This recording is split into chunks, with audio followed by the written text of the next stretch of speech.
Hi, you're listening to the Apologist Bookshelf, and this is Gary Zacharias.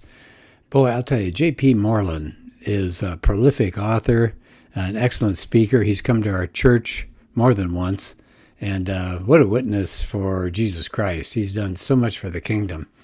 And he's got this book called The God Conversation, subtitled Using Stories and Illustrations to Explain Your Faith.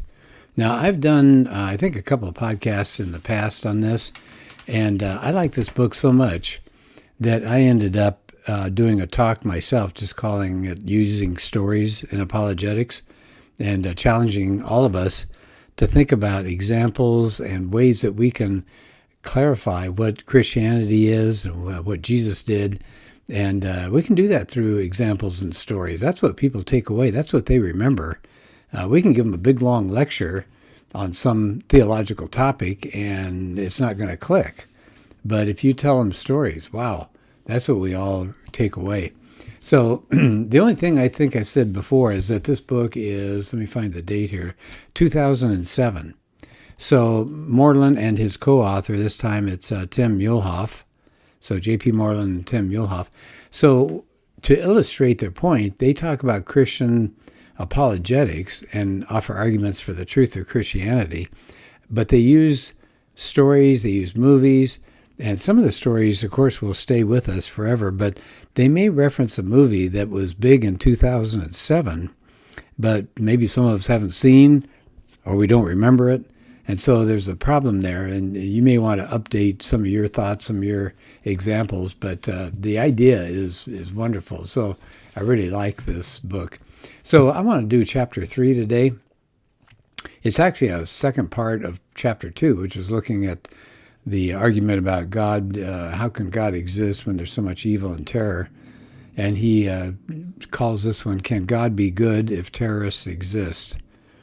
And he starts with a story. I say he, both of them, Tim and JP. They both start with a story. FEMA, federal emergency people. When FEMA official Marty Bahamon, I think is the way you pronounce it, when they saw what Hurricane Katrina did, he was just overwhelmed. And he said what haunted him most were the faces of children. He said in one email to somebody, I can't get out of my head the visions of the children and babies I saw there, just sitting helpless, looking at me and hoping I could make a difference. And they say that, all of us were haunted by stories of suffering, like what came out of Hurricane Katrina. Of course, we could substitute more up-to-date suffering, couldn't we? The attack by the Russians in Ukraine, for example, and other more modern details of people being horrible to each other. So they said that, tragedies like Katrina bring up questions. Is God to blame for hurricanes and tsunamis? How does God respond to the death of children? Why doesn't God do more? And then they said maybe the most important of all, can I still trust him in the presence of evil? Of course, that's a tremendous question. Tim Keller has a book out on evil, pain, and suffering, and he says the same thing. He said, in many cases, it's easy to philosophize about God and the presence of evil, to say that you can have a God despite evil in the world. He said it's easy to philosophize, but when we're the ones who are suffering, we're the ones on the hot seat of life, it's a little harder. We need to trust God, and it's hard to do when we're going through the pain and suffering. Well, anyway, that was a separate book, but these are good questions they ask. So here comes their first question in this chapter. Who is to blame for hurricanes, tsunamis, and cancer? And they said, well, so who should bear the responsibility? They said, when insurance adjusters evaluate, let's say, a flood and all the devastation, they'll call it an act of God. So they said, shouldn't God shoulder the responsibility for these evils? He says, well, both of these authors say no. Christians believe humans were given the responsibility for being caretakers. So you have Adam and Eve, and what did they do? They rebel against God. And boy, did that bring problems. And the two major problems, we turned away from God, then God judged us, but he judged creation. And we read in Romans 8 that our world was subjected to frustration and it longs to be released. And they said that one sign of this futility is how vulnerable people are and all of nature to natural disasters and disease. He said, the more we neglect our responsibility as caretakers of the earth, the more the earth declines. So our actions directly affect the planet we live on. So he said, you can see the movie Aaron Brockovich deals with something like this. I think I'll skip that one. It was a story of a town in Hinckley, California, about a town with people, pets and spouses, and kids were getting sick and dying. They're trying to figure out what the problem is, and it ended up being the water. And there's a major corporation that had dug, I guess, thrown some materials into a faulty water well. Anyway, so they talk about that movie. So they said that movie illustrates that we're putting our interests in front of our responsibility to follow God and to take care of the world. So we've made the world really dangerous. And it says the earth was poisoned by our rebellion. He says, look at our tornadoes and hurricanes and cancers and all these tragedies. That's a reminder that we turned away from God. Let me add something here before we go on to a new point. Hugh Ross, who's an excellent astrophysicist and Christian, he heads up, or used to be he's the founder and was the leader of Reasons to Believe. Now Fuzz Rana has taken over and Hugh is retired. But Hugh Ross said, we complain about tsunamis, we complain about quakes and things like that, but the earth actually needs these things. You've got to have plate tectonics, bringing up material from very low in the earth's mantle. And so things like that are actually part of what's required to have life on this planet. So that's another way to approach this argument. Okay, then they move along here and they talk about AIDS activist and lead singer of U2, Bono. And he said, it's so discouraging. This is Bono now. He said, it's so discouraging when he's thinking about African kids and the fact that there's this racial superiority idea going on. So here's what Bono said. A prominent head of state told Bono, if we really believed these people in the developing world were equal, there's no way that we would allow 3,000 Africans, mostly children, to die every day from mosquito bites, while we have the medicines and technology that could save their lives.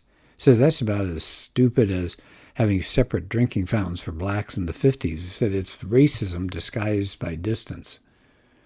So now we're getting into the suffering of children.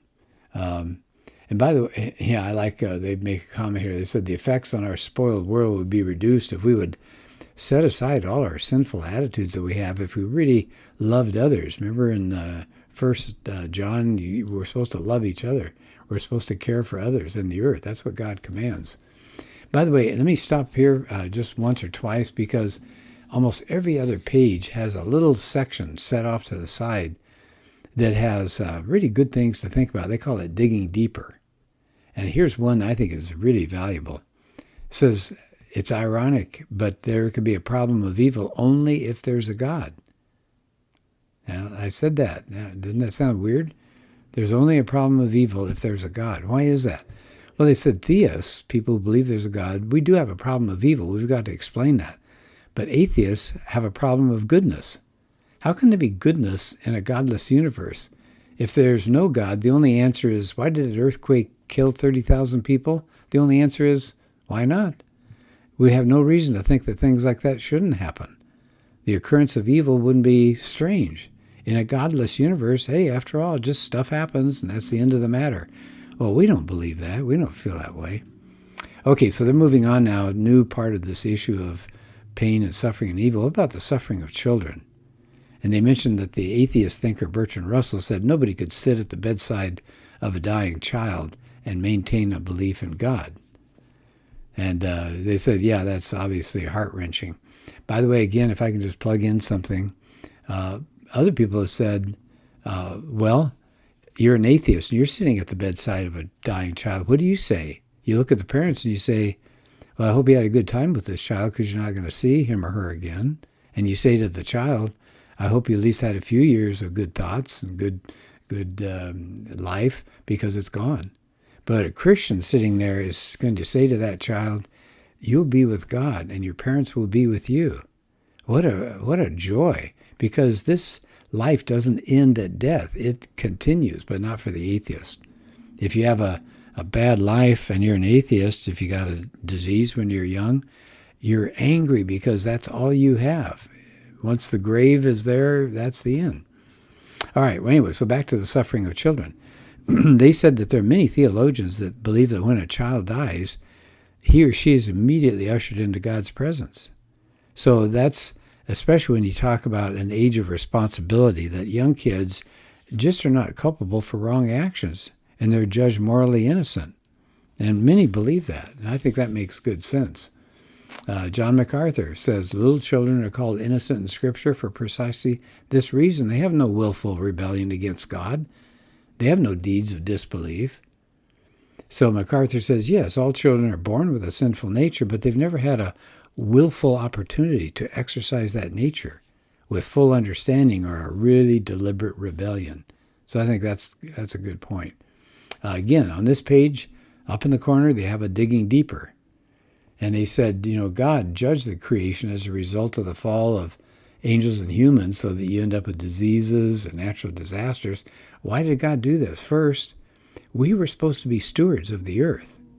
If it was the case that no ill effects came about when we abused that stewardship, we wouldn't really be stewards. But our stewardship is real. So as a result, when we didn't take care of things, the creation was subjected to frustration after the fall. And they said the other thing is natural disasters are warning signs that something's really wrong with this world, and this is not our real home. Isn't that a good point? Yeah, that's excellent. Okay, let's keep going. They call this the age of accountability and dinner decorum, right? So the idea is that when a kid has not reached yet an age of responsibility, God will accept them as is. But it says, here's another story, right? Here's an example. So you are sitting in the kitchen, you've been spending all day cooking, and it smells great. And the children come in, and everybody dives in. And they said, after one mouthful, your 5-year-old son looks up and says, "This food tastes like crap." Well, he had heard the word crap at school. He didn't really know what it meant, but he tried it out at the dinner table. So you as an adult have a decision to make at that point, right? Does this child really know how offensive that word is? Is he really rebelling against you and intentionally, shaking his fist, or is he just acting childishly? Now, if he was 12 years old, then he'd be held accountable. But as a 5-year-old, is he responsible? They said the same moral distinction you might make with this child that you have in your home is what God does in the case of each child that comes into his presence after a tragedy. I think that makes good sense. All right, next page. Again, they have a little block up at the top that says digging deeper. Some argue that the death of a child is just gratuitous. It's just senseless. It's evil. It's absurd.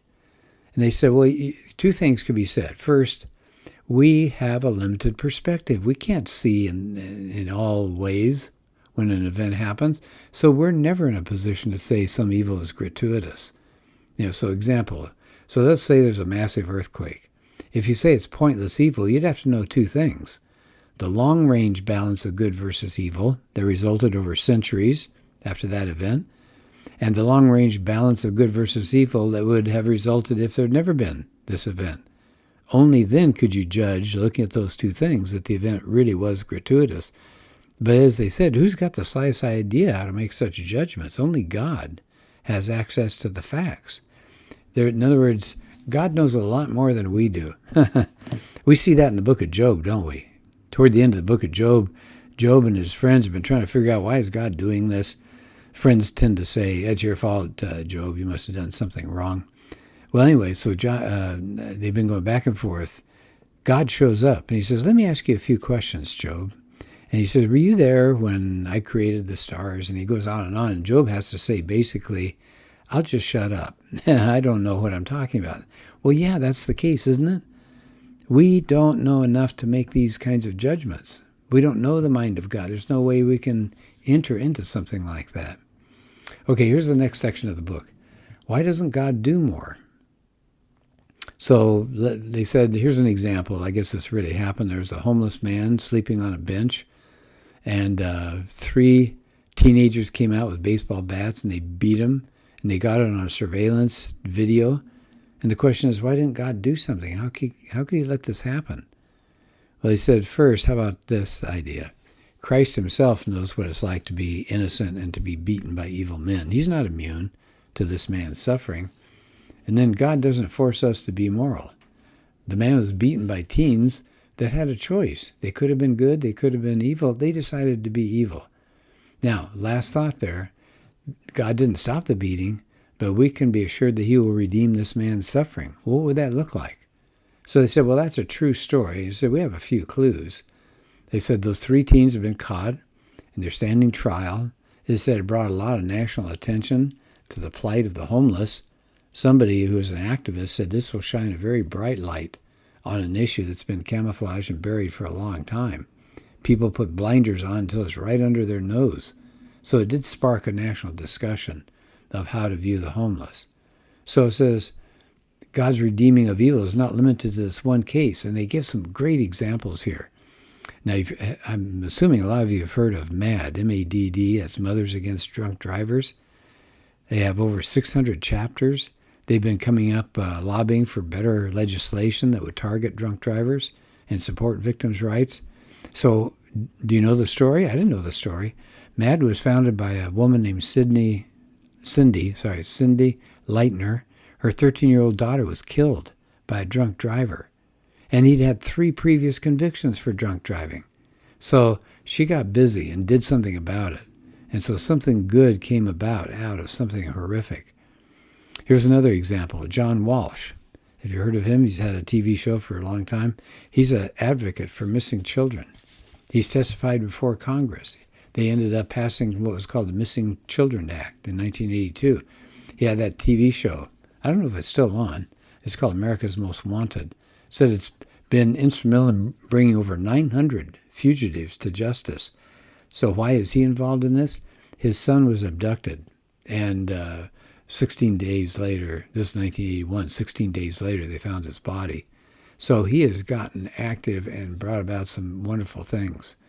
So I said, that's not minimizing the beating of a homeless person or the death of a teenage girl or the tragedy of missing children, but it said it can communicate to us that God is aware of evil and is actively committed to redeeming. Now, he said, both Tim and JP say, we can't always see how God specifically redeems evil. He said, but we can know that through the cross of Christ, God does redeem all suffering experienced by his followers. Okay, let's see. Yeah, we're getting close to the end of the chapter, so I'll keep going. Here's another question. Now, we've got all this suffering. Can I still trust God? So I said the reason many people keep their faith in God, even if they're suffering a lot, is they have a history with God. So over the years, they've experienced God's goodness, and they've come to trust him. I think that's really a good point. They have a story about this. There's a man, I guess somebody they really knew, his wife left him alone to do some quick shopping. So she's headed off. She says, I'll come on back in a few minutes, because they got an infant daughter. She was going to nurse the daughter. Well, a few minutes turned into 3 hours. The baby's hungry. He's looking at the clock. He's wondering, where is she? Maybe she ran into an old friend or she's on a shopping spree, but said he's worried, but he continues to believe the best about his wife. He says, I know the kind of person she is. She's not the kind of person to go off to a bar and leave me alone. She loves me. She cares about me. If she's later than she promised, she must have a good reason.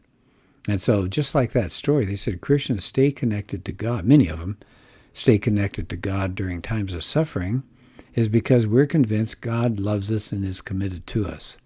And again, that reminds me of Tim Keller's book, Walking with God Through Pain and Suffering. And he says, we need to trust God because we look back and see what God has already done for us. And we need to maintain that kind of trust. And so it says the scriptures tell us, back to the book here, the scriptures tell us exactly how God feels about evil. How does God feel about death, for instance? The scriptures, that's Ezekiel 33, say he does not take pleasure in the death of anyone, even the wicked. There's a statement that says God's heart was filled with pain in Genesis 6. Philip Yancey said, just reading that statement, Genesis 6:6 says, you behind that statement says stands all the shock and grief of God as a parent. Now, God didn't have just one child. He had the whole human race of rebellion to deal with, rebellious people. Christian philosopher Alvin Plantinga, he says those who say God can't suffer are wrong. God's capacity for suffering, Plantinga says, is proportional to his greatness. It exceeds our capacity for suffering the same way as his capacity for knowledge exceeds ours. And it says the best thing, the best news, both JP and Tim point out, the scriptures show us God in action. He comes into this world and he strives against evil. Christ fed the hungry. When he witnessed injustice, he took action. Mark 3, Mark 11. He didn't just avoid the poor and oppressed, he sought them out. Matthew 9, Mark 5. So think about that occasion in Matthew 8. There's a man that has leprosy. Oh, I mean, we don't even appreciate how awful that would be to be a leper back in those days. It was just the most disgusting, awful thing. Well, he approached Christ in Matthew 8 and asked to be healed. Christ not only healed him, but he touched him. In those days, that would be just considered horrific. So it says Christ may not always physically heal us, but that same love and that same commitment that he showed to that man, they're available to all of us who pursue him. It says this love is what Christians cling to in times of suffering. By the way, they said, if you're wondering what happened to that guy and his wife, did she ever return? It says they never heard the end of that story, so they don't know, but they said to that man that told it doesn't matter why she's late, he trusts her. So it said, in this life, we're kind of like that man, we're left waiting. Now, sometimes we wonder why God doesn't show up, but we have to trust in the goodness of God as we wait to be reunited with him. All right, then they end with a story. This, like I said, this is really a powerful book because it tells these wonderful stories. Here's one that will never go out of date. So this is a true story. In West Virginia, there was a town in which 12 coal miners tried to shelter themselves from poisonous air. They were down deep in the mine. They set up a rescue effort, and families gathered. And it said there must have been a time when those trapped miners realized they wouldn't make it. Many of them wrote final goodbyes. And when word came that only one man survived, families were in shock. And they brought up the dying men, the dead men, of course, and they brought up their notes. And it said a brother of one of the deceased miners said the note from his brother was heartbreaking and deeply comforting. So here's the man, he was a foreman for this group. He was a man of deep faith, and he wrote his note on the back of an insurance form. And this is what it said: tell all, I'll see them on the other side. Oh, isn't that powerful? Tell all, I'll see them on the other side. Now, I've lost people close to me, and I'm sure many of you have. And as a Christian, that's our thought, isn't it? That's the thing that gets us through those hard times after the death. And so for Christians, we have the conviction that death is not final, that we will be united with those that have gone before us. It says the scriptures talk about it. John writes of a glorious reunion in heaven.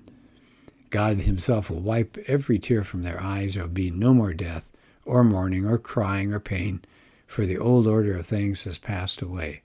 So their point at the end of the chapter is, there is a problem of evil. Sure there is, but it's not permanent. We will be united with a good and loving God someday. So there's some hope for all of us. Anyway, thank you, and I hope this has been a good podcast. The book, again, The God Conversation. Thanks. Take care.